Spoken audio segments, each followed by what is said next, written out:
a máa lọ gbé gbogbo àwọn òrìṣà Èkó kọ́ bẹ̀rẹ̀ sí ilé àwọn Ìgbò tó bá bá èdè wa wọ́n lè ní o lè ti má rí Ìgbò tó bá lè ti fẹ́ Yorùbá ká jogún ẹ̀ ó máa lọ a máa jogún yín ni a máa jogún gbogbo Ìgbò tó wà lẹ́kọ̀ọ́ yìí bọ́dọ̀ ṣe máa ṣe nìyẹn ogún wa lẹ́ máa jẹ a máa ṣe bí ìjà a máa jogún yín ni lágbára Jésù ìtẹ́ ṣe bá ṣe nífẹ̀ẹ́ yín tó ẹ̀bà ara jẹ àwa kan bínú à ń bínú ọmọ wa sísá mi tún wá lọ bímọ fún Ìgbò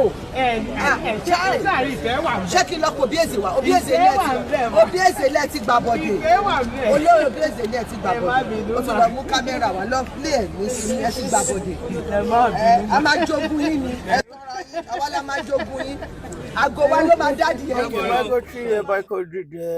The Yorubas are hating on the Igbos. The Igbos are hating back on the Yorubas.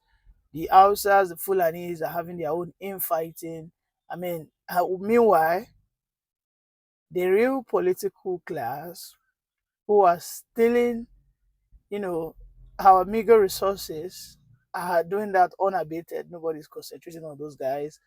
I mean, it is a pathetic situation in Nigeria today that the youth, supposedly Gen Zs and the millennials, are busy on different social media handles. In fact, in reality, going about ethnic jingoism instead of holding their government accountable. I have always said that don't blame the political leaders. Blame the followers who have not been able to critically think and decide effectively, on who to hold responsible. When your followers, when your leaders try to push that ethnic sentiment, it is because you are inherently a ethnic bigot. This is why you are triggered. It's as simple as that. It's because you are inherently a ethnic bigot. This is why you key into that narrative. And of course, this ethnic bigotry, this ethnic baiting has been there over the years, whereby the parents of our Gen Zs and millennials have always had that narrative that a particular tribe, a particular ethnic group are superior while the others are inferior. This has always been the case. We have only two classes of ethnicity in Nigeria. You have the corrupt political class, and then you have the I shouldn't say unsuspecting. I think I should say intentional or happy slaves. Yes, happy slaves. That is who Nigerian citizens are. Nigerian citizens are happy slaves. Nigeria is a situation whereby you have a camp of slaves. They know their problem. They know the solution.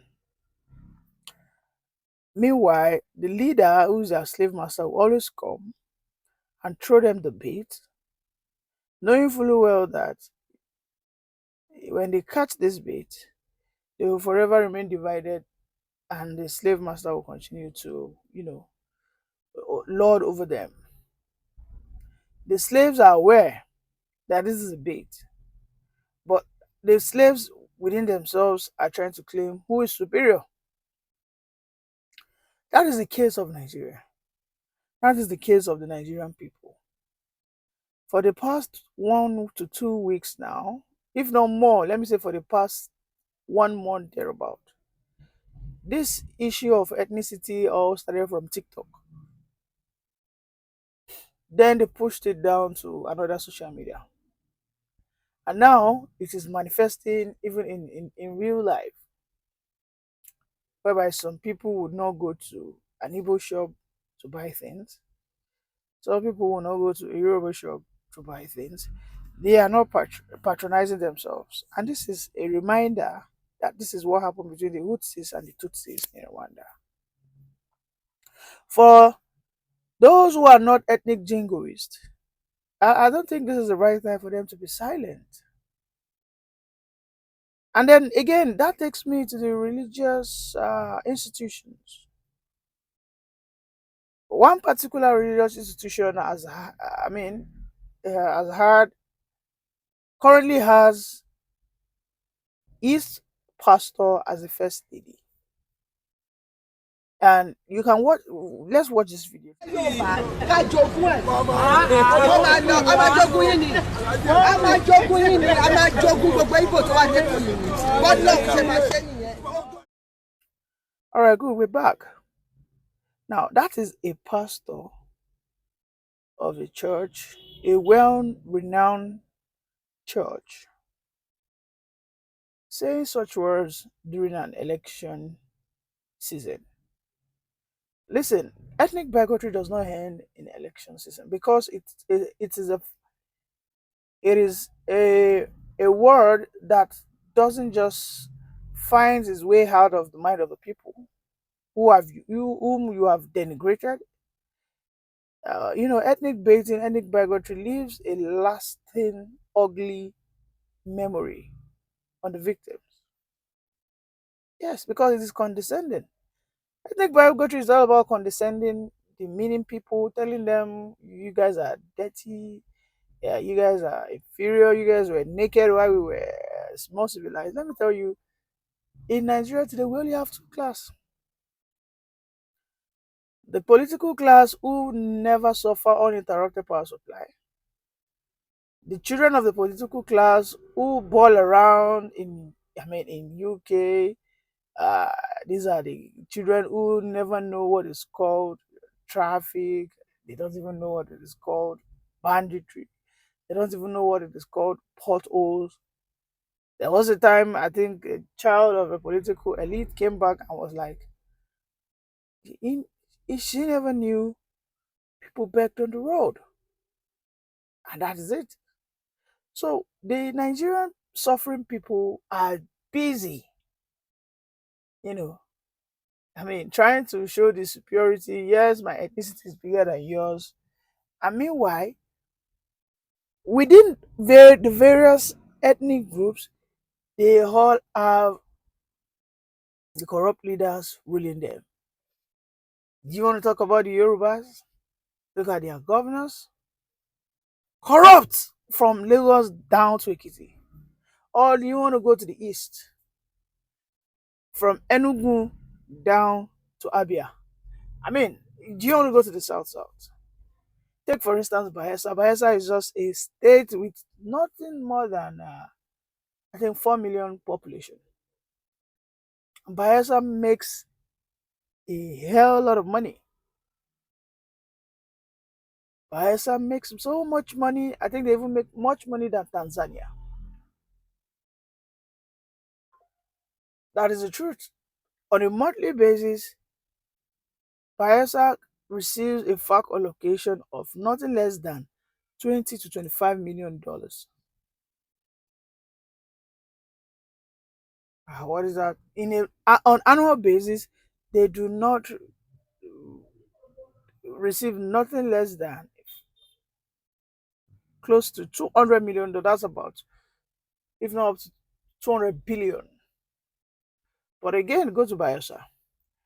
Meanwhile, the Bayelsans are busy on social media saying they are better than the Igbos, saying the Igbos must go. The Igbos, on the other hand, are saying Yoruba the bigots. The Yorubas, on the other hand, are saying the Hausa Fulanis must leave their land, the Igbos must leave their land. But again, those who you are supposed to be bigoted against. Nigerians are supposed to be bigots towards bad politicians.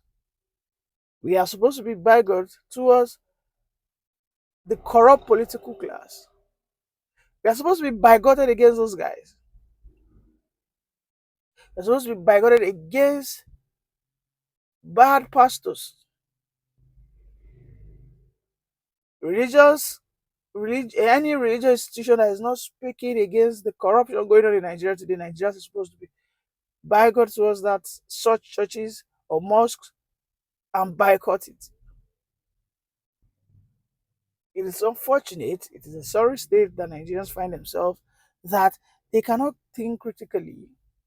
Why somehow, and I think every time the political class always end up winning the people by just these simple tactics that throw it into their midst, let them go and be battling. I am better than you. I think I am more superior. I am this. Why they are at it? Well, let us go ahead with our own looting. I think the political class will always read what is going on the media. And then they'll just be laughing like, ha, ha, look at them. Look at them. Oh, we got it. This Nigeria is a jackpot for corrupt politicians. Nigeria is a treasure gold, is a found treasure for corrupt politicians. We need to smart up citizens.